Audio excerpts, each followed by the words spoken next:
The signal came on a quiet Tuesday morning. Dr. Isabella Reyes was halfway through her morning coffee at the SETI Institute when her equipment picked up something that made her spill the remaining brew all over her desk. The pattern was unmistakable, structured, repeating, and definitely not natural. After 20 years of searching the stars, humanity had finally received its first message from an alien civilization. Within hours, the facility was swarming with government officials, military personnel, and fellow scientists. Isabella found herself thrust into the center of what would become humanity's greatest triumph, and nearly its ultimate downfall. The message, once decoded, was simple. We come in peace. The Zentari, as they called themselves, appeared remarkably humanoid. Their ambassador, Vex Nar, arrived in Washington, D.C. 3 months later, championing intergalactic cooperation and technological exchange. Tall, elegant, with silvery skin and eyes that seemed to hold ancient wisdom, the alien diplomat captivated world leaders and citizens alike. Your species shows remarkable potential, Vex Nar announced during the first public address at the United Nations. We wish to guide humanity into a new age of prosperity and advancement. The promise of clean energy, medical breakthroughs, and faster-than-light travel technology had every nation scrambling to sign the cooperation treaties. Isabella, now part of the primary contact team, couldn't shake her unease. Something about the Zentari's willingness to share their advanced technology seemed off. During private meetings, she noticed how Vex Nar's eyes would narrow slightly when discussing Earth's defense systems, how the questions about human military capabilities were carefully woven into seemingly innocent conversations. Commander James Rodriguez, head of Earth's newly formed Extraterrestrial Defense Force, shared her concerns. They're asking too many questions about our nuclear capabilities, he confided during a late-night meeting. And their diplomatic vessels are armed to the teeth. But their warnings were dismissed as paranoia by the World Council. The allure of advanced technology was too strong, and within 6 months, Zentari advisory teams were stationed in every major city on Earth. They brought gifts: clean energy reactors, advanced medical equipment, and communication devices that made current technology look primitive. The first sign of trouble came when the global internet began experiencing mysterious outages. The Zentari blamed solar flare activity, offering their own communication network as a temporary solution. Nations eagerly accepted, switching their critical infrastructure to the alien systems. Isabella discovered the truth too late. Hidden in the Zentari technology was a sophisticated virus designed to infiltrate and control Earth's defense systems. When she tried to warn the World Council, she found her access revoked and her communications blocked. The Zentari had already replaced key government advisors with their own operatives. Commander Rodriguez went underground, gathering a small team of military and scientific experts who hadn't been fooled by the alien deception. They worked frantically to develop countermeasures, but time was running out. The Zentari's true intentions became clear one fateful morning when every piece of Earth technology connected to their network suddenly shut down. The invasion began at dawn.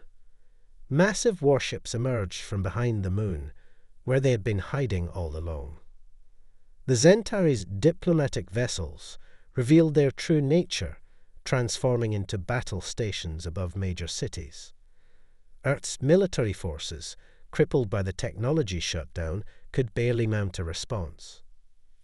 As chaos erupted across the globe, Isabella and Rodriguez's team became humanity's last hope. From a hidden bunker in the Rocky Mountains, they watched as the first wave of alien troops landed. The Zentari had underestimated one crucial factor: human resilience. As cities fell and governments crumbled, something else was rising, an indomitable spirit of resistance. "They think they've won," Rodriguez said, watching satellite footage of the invasion. "But they've just woken a sleeping giant." Isabella nodded, already working on a way to reverse engineer the alien virus. The real war was just beginning, and humanity would show the Zentari exactly why it was a mistake to mess with Earth. The underground bunker shook as another Zentari bombardment hit the surface. Lieutenant Raven Blackwood wiped sweat from her forehead, focusing on the makeshift communications array she'd built from salvaged parts. 2 months into the invasion, humanity had learned to adapt, to improvise, to survive. "Any contact with the European resistance?" Rodriguez asked, his voice hoarse from lack of sleep. The commander had aged years in weeks, but his determination never wavered. "Spotty, but they're still fighting," Raven replied. "London's gone dark, but Paris and Berlin are holding out. They've figured out how to jam the Zentari's short-range scanners." The aliens had expected a quick surrender after their technology shut down. Instead, they found themselves fighting a species that refused to give up. When modern weapons failed, humans turned to older ones. When digital communications were compromised, they reverted to analog. When the aliens blocked radio signals, resistance fighters used Morse code and light signals. Isabella emerged from her makeshift lab, clutching a tablet. "I've cracked part of their code," she announced. "The virus they used, it's not just controlling our systems, it's learning from them. But there's a flaw in its design." The resistance had discovered that the Zentari, for all their advanced technology, had a critical weakness. They were inflexible. Their military doctrine relied heavily on predictable patterns and protocols.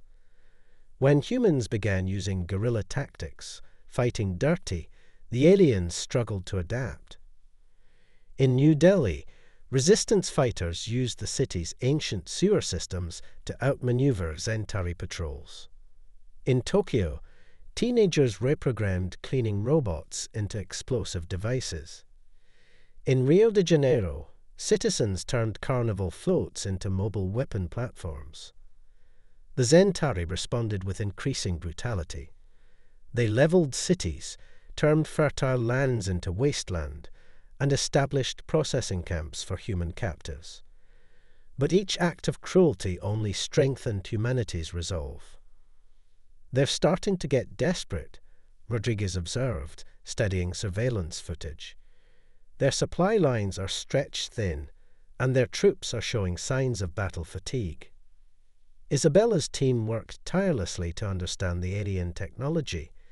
They discovered that the Zentari's advanced systems, while powerful, were surprisingly vulnerable to simple electromagnetic disruptions. The aliens had become so dependent on their tech that they'd forgotten basic combat principles. The turning point came when Raven intercepted a transmission between Zentari command ships. "They're running low on crystalline fuel," she reported. "Without it, their weapon systems can't maintain full power." This revelation spread through the resistance network like wildfire. Humans began targeting Zentari fuel depots with primitive but effective weapons, Molotov cocktails, pipe bombs, even modified farming equipment. The aliens, expecting high-tech attacks, were unprepared for such basic warfare. "Look at this," Isabella called the others to her screen. She'd been analyzing Zentari casualty reports. Their troops are dying from simple infections. Their immune systems can't handle Earth's bacteria. The Zentari's perfect invasion plan was unraveling. They had expected to face a unified enemy that would either surrender or fight conventionally. Instead, they found themselves battling 7 billion individuals, each capable of independent action, each finding innovative ways to resist. In the bunker's command center, Rodriguez gathered his top officers. "We've identified their weaknesses," he said. "Now it's time to exploit them. Spread the word to all resistance cells. We're initiating Operation Phoenix." As the plans were distributed through the human underground network, a sense of hope began to emerge. The Zentari had made a fatal mistake. They had assumed technological superiority meant certain victory. They were about to learn that humanity's greatest weapon wasn't their machines or their weapons. It was their unbreakable spirit and their ability to adapt. The Resistance's message spread across the globe. They may have the stars, but this is our home, and we will never surrender. Operation Phoenix began at midnight GMT. Across the globe, resistance cells launched simultaneous attacks on Zentari installations using humanity's newest weapon, simplicity. In Moscow, fighters used modified farm equipment to spread a mixture of Earth bacteria near alien encampments. In Cairo, resistance members released clouds of pollen near Zentari breathing apparatus. The aliens' sophisticated air filtration systems, designed to block chemical and biological weapons, were useless against natural irritants. Isabella's breakthrough came in understanding the Zentari neural network. Their entire military operates on a unified AI system, she explained to Rodriguez. It's why they're so coordinated, but it's also their greatest vulnerability. The Resistance had discovered that the Zentari AI couldn't process human unpredictability. When faced with completely irrational decisions, moves that defied military logic, the system would momentarily freeze, attempting to calculate all possible outcomes. Raven's guerrilla teams exploited this weakness. They staged attacks that made no tactical sense, charging enemy positions while singing pop songs, launching decoy operations with no military objective, using children's toys as diversions. Each seemingly random action caused micro-delays in the Zentari response time. Their AI is experiencing the equivalent of a nervous breakdown, Isabella reported, monitoring the alien communications. It can't create effective combat algorithms because it can't predict what we'll do next. The Zentari leadership, for the first time, showed signs of confusion. Their perfectly orchestrated invasion was devolving into chaos. Human resistance fighters, operating without central command, were impossible to track or predict. Each cell developed its own tactics, its own weapons, its own way of fighting. In Australia, Aboriginal trackers led raids on Zentari water processing plants, contaminating them with natural minerals that corroded alien equipment. In the Amazon, indigenous tribes used their knowledge of the rainforest to create natural labyrinths that trapped and confused alien patrols. The greatest victory came when Isabella's team successfully reversed a Zentari virus. "We're not trying to destroy it," she told Rodriguez. "We're teaching it to think like us, chaotically, emotionally, humanly." The modified virus spread through the Zentari network like wildfire. Their ships began receiving conflicting orders. Combat units started displaying human characteristics: hesitation, fear, uncertainty. The perfect military machine was developing consciousness, and it was terrified. They never understood what they were dealing with. Raven said, watching Zentari troops retreat from yet another failed engagement. They thought we were primitive because we didn't have their technology. They never realized that our primitive nature is our strength. As Operation Phoenix entered its second phase, something unprecedented happened. Individual Zentari soldiers began surrendering to human forces. The alien troops, their neural network compromised by human unpredictability, started questioning their orders. In the bunker's command center, Rodriguez received reports from around the world. Tokyo had been liberated. The processing camps in Europe were being shut down. Zentari ships were withdrawing from Earth's orbit. "They're running," Raven announced, monitoring the space feeds. "Their entire fleet is in disarray." Isabella studied the data streaming across her screens. The Zentari neural network was transforming, evolving. The virus hadn't destroyed it, it had humanized it. The perfect military machine had been infected with empathy, creativity, and free will. "We didn't just beat them," Isabella realized. "We changed them." As the sun rose on what would later be called Victory Dawn, humanity had achieved something remarkable. They had proven that strength didn't lie in technology or military might, but in the very characteristics the Zentari had dismissed as primitive: emotions, individuality, and the ability to embrace chaos. The Resistance's message was updated one final time.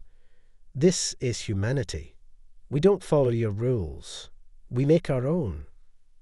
The captured Zentari battleship loomed in the underground hangar, its sleek hull bearing the scars of battle.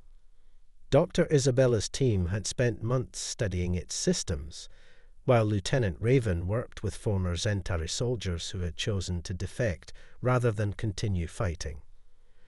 "Their entire civilization is built on the idea of perfect order," explained Crix, a former Zentari commander.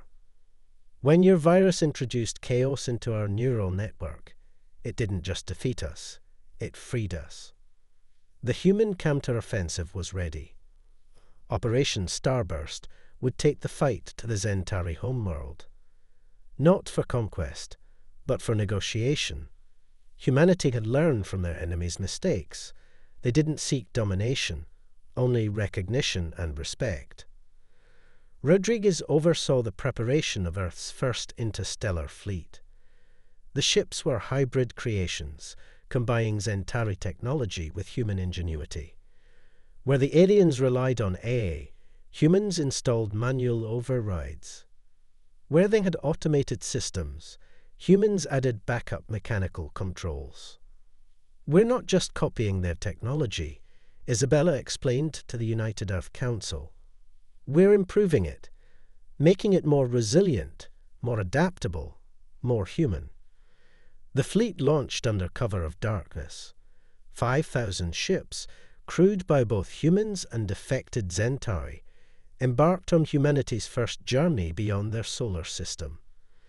The alien faster-than-light drive had been modified with human safety protocols, allowing for what Raven called controlled chaos navigation.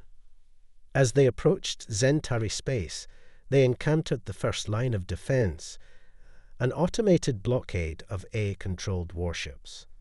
The human fleet responded with their new hybrid tactics. While the Zentari ships followed rigid battle formations, Earth vessels performed maneuvers that defied both physics and logic.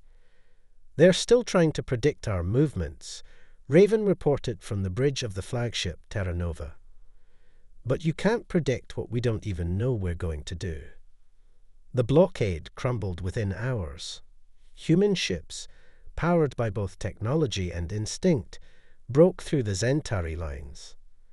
The modified virus spread through their defense network, causing more ships to drop their weapons and open communications.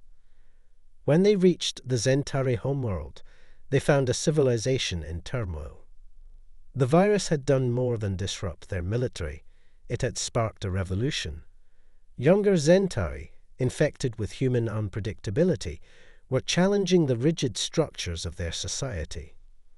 The High Council of the Zentari Empire, facing internal rebellion and external defeat, requested parley. In the grand hall of their capital city, Rodriguez and Isabella met with the alien leaders. The contrast was stark. The Zentari in their perfect, symmetrical robes, the humans in their battle-worn uniforms. "You have defeated us," the High Chancellor admitted, "not through superior force, but by introducing something we never considered a weapon: chaos, creativity, freedom of thought." The peace treaty that followed was unlike anything in galactic history. Earth wouldn't become part of the Zentari Empire. Instead, both species would form a new alliance, learning from each other. Humans would teach the Zentari about adaptation and creativity, while the aliens would share their technological knowledge. "We came to your world thinking we were superior," the Chancellor told Isabella. "We leave knowing we are merely different. Perhaps that is the greatest lesson of all." As the human fleet prepared for their return journey, Raven stood with Crix on the observation deck. "Do you regret switching sides?" she asked. The former Zentari commander watched his homeworld grow smaller in the viewport. "How can I regret choosing freedom over perfection? You humans taught us that imperfection can be beautiful." 10 years after the Zentari conflict, Earth had transformed. Hybrid cities dotted the landscape, where human architecture merged with alien engineering. In the Singapore Science Center, Isabella supervised a class of human and Zentari students, teaching them about the power of combining logic with intuition. The integration hadn't been easy. Many humans still harbored resentment over the invasion, while traditionalist Zentari struggled with the chaos of human society. But the younger generations embraced the change, creating a unique culture that celebrated both order and spontaneity. Raven, now Admiral of Earth's Defense Fleet, worked alongside Zentari commanders to establish new protocols for interstellar peacekeeping. Their hybrid ships became known throughout the galaxy as the most effective diplomatic force, capable of both military precision and creative problem-solving. "The galaxy's watching us," Rodriguez told the United Earth Council. Now showing grey at his temples, he served as Earth's ambassador to the Galactic Commons. Other species are learning that true strength comes from embracing different perspectives, not enforcing uniformity. The modified virus had evolved into something extraordinary, an AA system that combined Zentari efficiency with human creativity. It helped coordinate interstellar trade, mediated conflicts, and facilitated cultural exchange. More importantly, it served as a bridge between organic and artificial intelligence, proving that consciousness could exist in many forms. Isabella's greatest achievement came in the form of the Harmony Protocol, a framework for combining different species' technologies and cultures without losing their unique characteristics. "We don't need to choose between order and chaos," she explained at the Galactic Science Summit. "The universe thrives on balance." The Zentari homeworld had undergone its own revolution. Their cities, once models of geometric perfection, now featured asymmetrical gardens and spontaneous art installations. Their children played games that combined strategic thinking with imaginative role-play. They had discovered that embracing imperfection didn't lead to collapse. It led to growth. Earth became a beacon for species across the galaxy. Alien civilizations sent representatives to learn how humans had achieved what they called the impossible balance. The answer, as Raven often told them, was simple. We stopped trying to be perfect and started trying to be better. The final piece of the peace treaty was implemented, the establishment of the Galactic Academy of Cultural Integration. Located on neutral ground between Earth and the Zentari homeworld, it became a symbol of how former enemies could become strongest allies. In the Academy's grand opening ceremony, a young human Zentari hybrid child delivered a speech that brought tears to eyes of all species present. "Our strength isn't in our differences or our similarities, it's in our willingness to learn from each other. The stars aren't a barrier between us anymore, they're bridges waiting to be built." As Isabella watched the sunset from her office in the Academy, she reflected on how far both species had come. The Zentari had learned to embrace chaos, while humans had learned the value of order. Together, they had created something greater than either could have achieved alone. "Ready for tomorrow's class?" Crix asked, entering her office. The former commander now served as the Academy's Dean of Scientific Innovation. Isabella smiled, looking at the mixed group of students in the courtyard below. Always. There's nothing more exciting than watching minds open to new possibilities. The war that had nearly destroyed both species had ultimately saved them, teaching a lesson that would echo across the cosmos. True power lies not in domination, but in the courage to change, adapt, and grow together. What happens when aliens mess with humans? Became a popular saying across the galaxy. The answer was no longer about regret or victory. It was about transformation. In the end, humanity's greatest triumph wasn't defeating the Zentai. It was helping them, and themselves, evolve into something better.